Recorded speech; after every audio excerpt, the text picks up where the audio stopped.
Do you agree that the first trimester of pregnancy is distinctive and that the state should not be able to prohibit abortion during that period? You're asking questions, Senator, that I know are matters of enormous controversy. That was Senator Strom Thurmond, a Republican from South Carolina, questioning Stephen Breyer on July 16, 1994. Judge Breyer was appearing before the Senate Judiciary Committee as President Bill Clinton's nominee for Supreme Court Justice. Senator Thurmond asked Breyer about abortion. It's a question all Supreme Court Justice nominees seem to get during their confirmation hearings. Typically, the questions involve the nominee's position on Roe v. Wade, the landmark 1973 Supreme Court decision which established the legal right to abortion in the United States.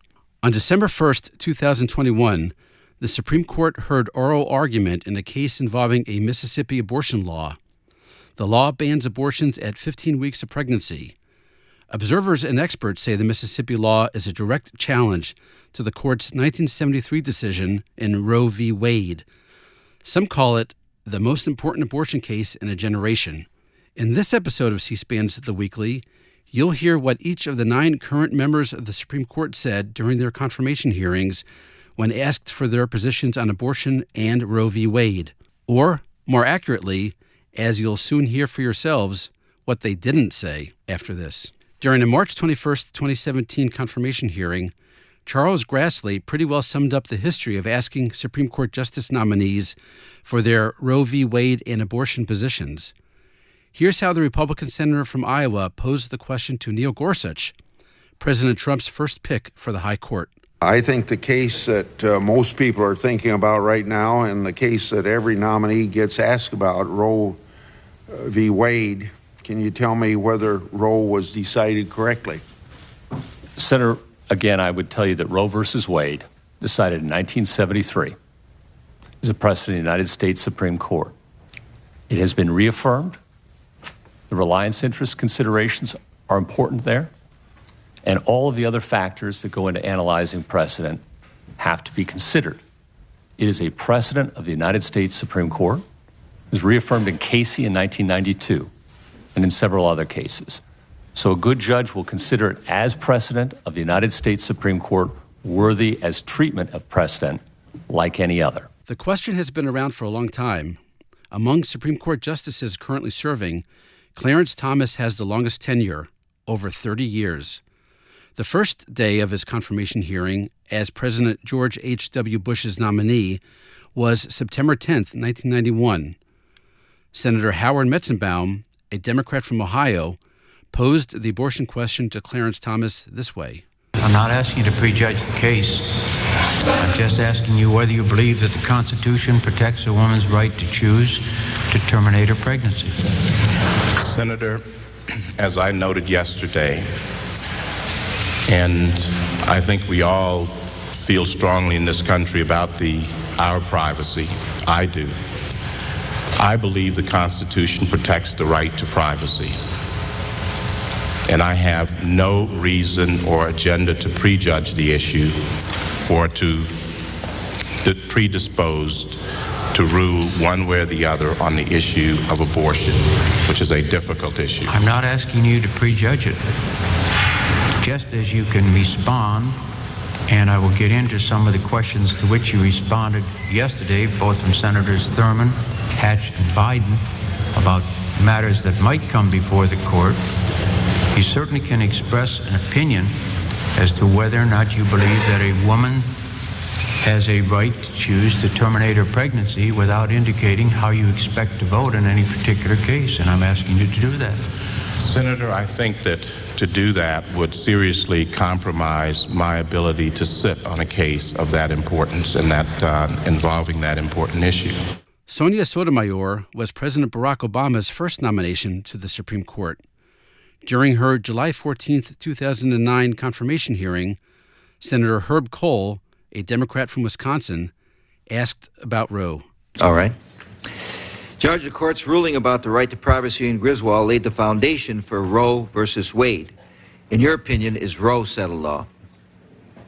The court's decision in Planned Parenthood versus Casey reaffirmed the core holding of Roe. That is the precedent of the court and settled in terms of the holding of the court. You heard Justice Sotomayor use the word precedent. So too did Brett Kavanaugh, President Donald Trump's nominee for the Supreme Court, during his September 5, 2018 hearing. Here's Democratic California Senator Dianne Feinstein. But I want to switch subjects, and one last question. What would you say your position today is on a woman's right to choose? Well, as a judge, it is an important precedent of the Supreme Court. By it, I mean Roe v. Wade and Planned Parenthood versus Casey. Been reaffirmed many times. Casey is precedent on precedent, which itself is an important factor to remember. And I understand the significance of the issue, the jurisprudential issue, and I understand the significance as best I can.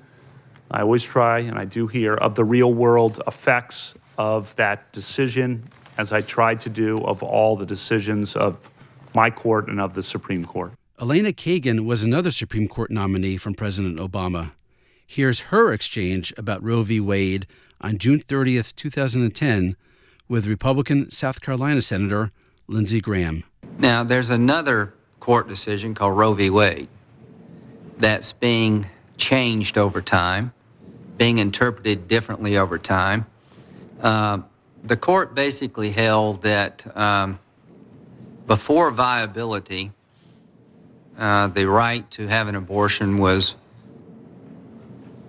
of a state to impose limitations on abortion was almost non-existent. After viability, it was sort of a balancing test. Is that a general statement of Roe v. Wade over time? There's a difference between viability and post-viability in the eyes of the court.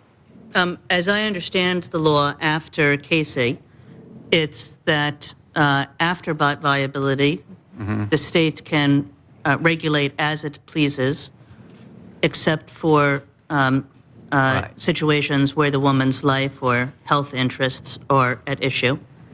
Before viability, the question is whether there is an undue burden on the woman's ability to have an abortion. Is it fair for the court to consider scientific changes and when a fetus becomes viable as medical science evolves?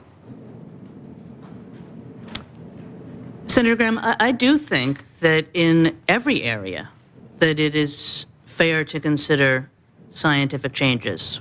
I've talked in the past about how different forms of technology influence the evolution of the court's Fourth Amendment jurisprudence. 10 years later, Justice Kagan's name came up in another Supreme Court hearing during another round of questions about abortion. She was mentioned by a nominee from Republican President Trump.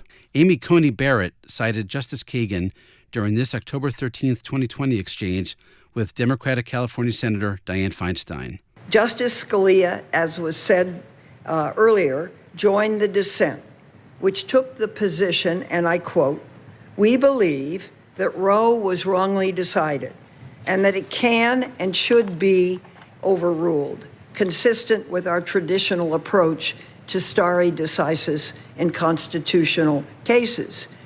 Do you agree with Justice Scalia's view that Roe was wrongly decided?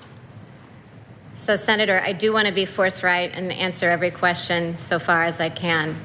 I think on that question, I'm going to invoke Justice Kagan's description, which I think is perfectly put. When she was in her confirmation hearing, she said that she was not going to grade precedent or give it a thumbs up or a thumbs down.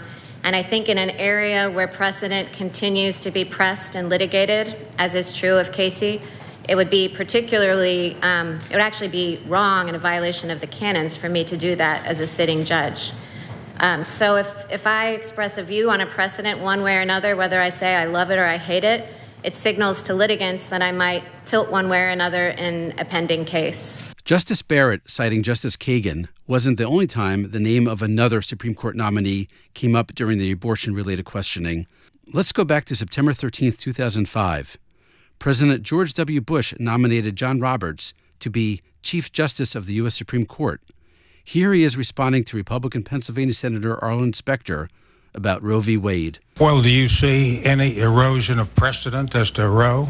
Well, again, I think I should stay away from discussions of particular issues that are likely to come before the court again. And in the area of abortion, there are cases on the court's docket, of course. It is an issue that does come before the court. So while I'm happy to talk about stare decisis and the importance of precedent, I don't think I should get into the application of those principles in a particular area. A year later, Justice Roberts was mentioned during the next Supreme Court nomination hearing for Samuel Alito, another pick from President George W. Bush. From January 12, 2006, here's the Roe v. Wade question from Democratic Illinois Senator Dick Durbin. You'll hear him cite Justice Roberts. Let me just ask you this. John Roberts said that Roe versus Wade is the settled law of the land. Do you believe it is the settled law of the land? Roe versus Wade is an important precedent of the Supreme Court. It was decided in 1973, so it's been on the books for a long time. It has been challenged on a number of occasions, and I discussed those yesterday, and the Supreme Court has reaffirmed the decision, sometimes on the merits, sometimes in Casey, based on stare decisis. You might think you've heard various ways of giving the same non-committal answer about Roe v. Wade. Has a Supreme Court justice nominee ever been more direct in answering the abortion question? The answer is this episode's bonus clip. July 22, 1993, President Clinton's nominee, Ruth Bader Ginsburg, answers Republican Colorado Senator Hank Brown's abortion question this way. But you asked me about my thinking about equal protection versus individual autonomy, and my answer to you is it's both. This is something central to a woman's life, to her dignity. It's a decision that she must make for herself. And when government controls that decision for her, she is being treated as less than a fully adult human responsible for her own choices. Mm-hmm. That's it for today's episode of C-SPAN's The Weekly. A reminder that you can do your own searches in the C-SPAN video library for Supreme Court confirmation hearings. See what other questions the nominees answered or didn't answer. Just go to cspan.org and use the search bar on top, all for free. Thanks for listening and happy searching.